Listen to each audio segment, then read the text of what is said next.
demand हो बोला बोला कवन पेन्हेलू ब्रांड हो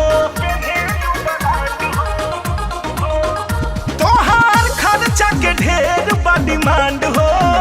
बोला बोला कवन पेन्हेलू ब्रांड हो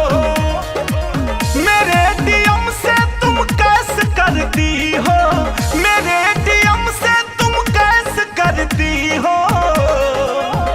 जब से मिली हो गोरी तुम हमसे तभी तो तुम ऐसे करती हो जब से मिली हो गोरी तुम हमसे तभी तो तुम ऐसे करती हो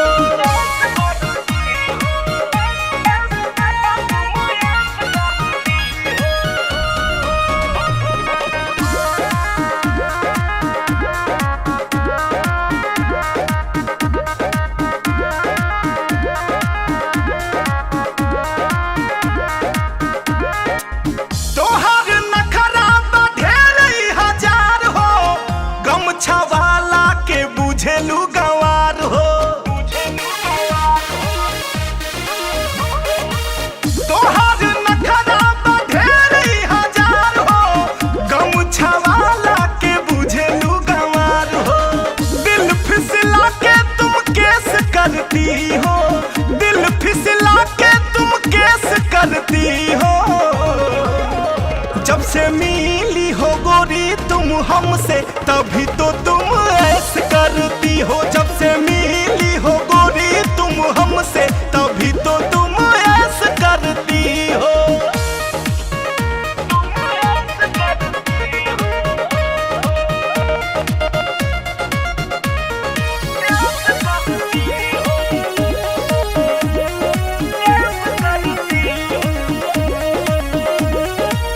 तोहरा चक्कर में बेच देनी कार हो